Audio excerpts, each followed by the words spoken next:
Hello दोस्तों, नमस्कार। MP online test channel में स्वागत है।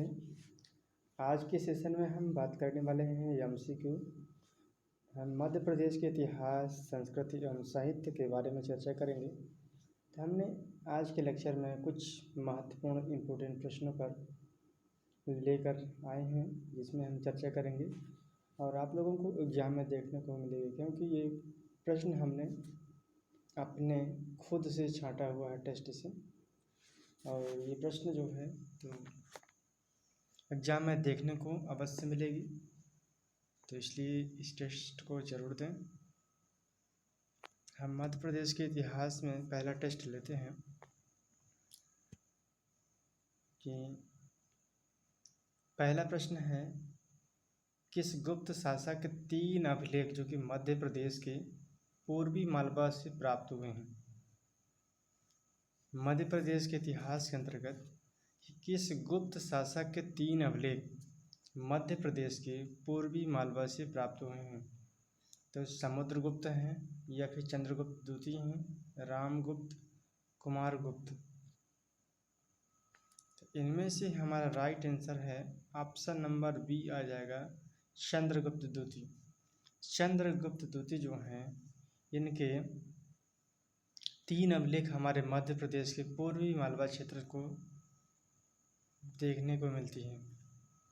नेक्स्ट प्रश्न देखते हैं कि बहुत ही सिलेक्टेड प्रश्न है, अपीएससी में आया हुआ प्रश्न है कि पुराणों के अनुसार पद्मावती किस वंश की राजधानी थी। पुराणों के अनुसार पद्मावती किस वंश की राजधानी थी। तो पुराणों के अनुसार पद्मावती जो है यह नागवंश की राजधानी थी। नेक्स्ट प्रश्न है, शत्रुघ्न के पुत्र शत्रुघाती ने मध्य प्रदेश के किस क्षेत्र में शासन किया था। तो बताना है कि कौशन है, कौशन, दसाण, मालवा या फिर अवंती। तो इन प्रश्न में राइट आंसर हमारा आता है ऑप्शन नंबर बी है, दसाण है। चौथा प्रश्न है कि है राजाओं में सबसे प्रतापी राजा कौन है। है राजाओं में सबसे प्रतापी राजा कौन है।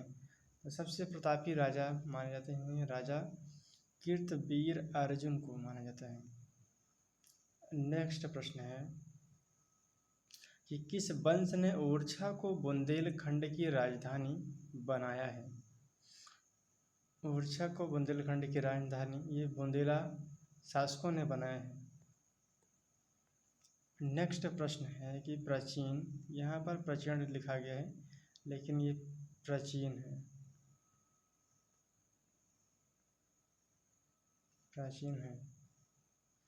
प्राचीन ग्रंथों के अनुसार रीवा नर्मदा का विवाह हुआ था। बताना है कि मानधाता के साथ हुआ था या फिर माहिष्मत के या फिर भड़श्रव्य के। तो इस प्रश्न का राइट आंसर है कि पुरकुस्त के साथ हुआ था। 7वां प्रश्न है कि बुंदेलखंड के किस राजा और उसकी रियासत का मेल नहीं खाता है। ऐसे बताना है कि जो हमारे क्रांतिकारी हैं तो वे किस रियासत से शामिल हैं और उनका क्षेत्र कहाँ पर है। तो राजा मर्दन सिंह का संबंध जो कि बानपुर रियासत से है, और वहीं राजा बखत वाले जो कि शाहगढ़ रियासत से हैं, और विक्रमजीत टीकमगढ़ से हैं। लेकिन यहाँ पर ऑप्शन ये है कि वो मेल नहीं खाता है, रियासत से संबंधित नहीं। तो बलदेवगढ़ जो कि मधुकर शाह में नहीं है। बाकी 3 तो सही हैं। मर्दन सिंह बानपुर में है, और राजा बखत बली भी शाहगढ़ से हैं, विक्रमजीत भी टीकमगढ़ से हैं, लेकिन बलदेवगढ़ ये मधुकर शाह से संबंधित नहीं है। 8वां प्रश्न हमारा आ जाता है कि मध्य प्रदेश की प्राचीन जनपद के संबंध में सही जोड़ी नहीं है। इसमें बताना है कि मध्य प्रदेश के जो प्राचीन जनपद हैं इनमें से कौन सा गलत है, यानी उनका मेल नहीं खाता है। और कितने कितने सही हैं। अवंती जो कि यह उज्जैन में है इसलिए सही है। वस्त ग्वालियर में है। चेदी बुंदेलखंड में है। चेदी बुंदेलखंड में नहीं है, यही इस प्रश्न का आंसर हो जाएगा। दशान जो कि यह विदिशा क्षेत्र में है। नेक्स्ट प्रश्न है ताम्र पाषाण काल के प्रमुख प्रागैतिहासिक स्थलों के संबंध में कौन एक सही नहीं है। कायथा ताम्र पाषाण कालीन है, एरण भी है, नावदा टोली है, लेकिन भथा जो है ये ताम्र पाषाण काल से संबंधित नहीं है। यही इस प्रश्न का राइट आंसर हो जाएगा। भोपाल राज्य भारतीय संघ में कब शामिल हुआ है। तो भोपाल राज्य जो कि भारतीय संघ में 1 जून 1949 को शामिल किया गया है। नेक्स्ट प्रश्न है कि भीलों का रॉबिन हुड किस आदिवासी क्रांतिकारी नेता को कहा जाता है। ये प्रश्न आयोग के द्वारा पूछा गया प्रश्न है, पीएससी में आया हुआ प्रश्न है, इसलिए ये प्रश्न को अच्छे से रिवाइज करते हुए चलेंगे, क्योंकि क्या होता है ना कि पीएससी 2 साल 3 साल में पेपर को रिवाइज कर देता है, मतलब पुराने पेपरों को वे 1-2 प्रश्न ले लेते हैं यहाँ से। अब भीलों का रॉबिन हुड किस आदिवासी क्रांतिकारी नेता को कहा जाता है, तो ये है टंटैया भील को। ये हमारे मध्य प्रदेश के ट्राइबल्स क्रांतिकारी हैं, जो कि बहुत ही फेमस पर्सनालिटी के क्रांतिकारी हैं। और वहीं भीमा नायक भी हमारे मध्य प्रदेश से हैं, ख्वाजा नायक भी, और गंजन सिंह ये भी हमारे मध्य प्रदेश के बहुत ही ज़बरदस्त क्रांतिकारियों में से एक माने जाते हैं। लेकिन हमारा राइट आंसर देखने को मिलेगी ऑप्शन नंबर ए है टंटैया भील। इसे भीलों का रॉबिन हुड भी कहा जाता है इस आदिवासी को। नेक्स्ट प्रश्न है इस चरण पादुका नरसंहार छतरपुर जिले किसके आदेश पर किया गया है। ये बहुत ही नरसंहार कांड था, इसमें निहत्थे लोगों को मारा गया। इसमें कर्नल फिशर ने आदेश दे दिया था। नेक्स्ट प्रश्न है काठ का सपना किसकी कृति है। तो काठ का सपना ये है गजानन माधव मुक्ति बोध की है। आड़ा खड़ा नाच हमारे मध्य प्रदेश के किस अंचल का है। तो आड़ा खड़ा नाच जो कि यह बुंदेलखंड क्षेत्र का है। नेक्स्ट प्रश्न है अटारी नृत्य मुख्य रूप से किस क्षेत्र में प्रचलित है। तो अटारी नृत्य मुख्यतः यह निमाड़ क्षेत्र से संबंधित है, निमाड़ क्षेत्र से। अब यहाँ पर आप लोगों को बताना है कि हमारे मध्य प्रदेश के अंतर्गत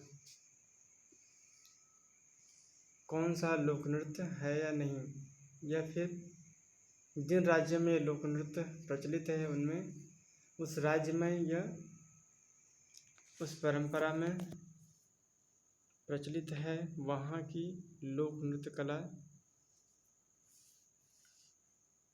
संबंधित है कि नहीं। यहाँ पर देखना है कि निम्न लोक नृत्य व राज्य में असंगत है, इसमें गलत उत्तर बताना है, वही इसका सही हो जाएगा। नौटंकी कजरी थाली ये उत्तर प्रदेश का लोक नृत्य है। नौटंकी कजरी थाली ये उत्तर प्रदेश की है। वहीं कर्मा जात्रा छाऊ ये झारखंड की लोक नृत्य है। कर्मा जात्रा छाऊ झारखंड की लोक नृत्य है। गरबा लास्या रासलीला ये गुजरात की है। सुबा सरहुल पंथी ये मध्य प्रदेश की नहीं है। यही इस प्रश्न का राइट आंसर जाएगा। नेक्स्ट प्रश्न है कि निम्नलिखित कथनों में से कौन सा कथन सत्य है। चरण पादुका मेला दमोह में लगता है। चरण पादुका मेले मकर संक्रांति के दिन लगता है। चरण पादुका मेले को जल विहार मेला भी कहते हैं। उपर्युक्त में से कोई नहीं। तो इसमें राइट आंसर क्या बताना है कि सत्य क्या है। तो इस प्रश्न का राइट आंसर है ऑप्शन नंबर बी है, चरण पादुका मेले मकर संक्रांति के दिन लगता है। यही इस प्रश्न का राइट आंसर है।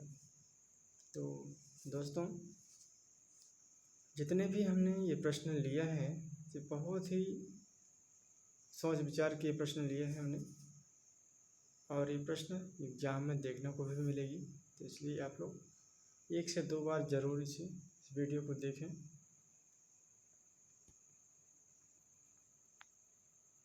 नेक्स्ट प्रश्न है कि निम्न में से सम्मिलित करना है। श्री बादल भोई शासकीय आदिवासी संग्रहालय कहाँ पर है? उमरिया। स्वर्गीय जनगण सिंह श्याम कला केंद्र सुल्तानपुर रायसेन। गोंड कला केंद्र जो कि पाटन डिंडोरी। कला केंद्र की स्थापना पातालकोट छिंदवाड़ा। इसे सही मिलान करना है। तो इसे हमने चुना है। इस प्रश्न का राइट आंसर है 4 3 2 1। यानी कहने का अर्थ है कि सीधा उल्टा करना है।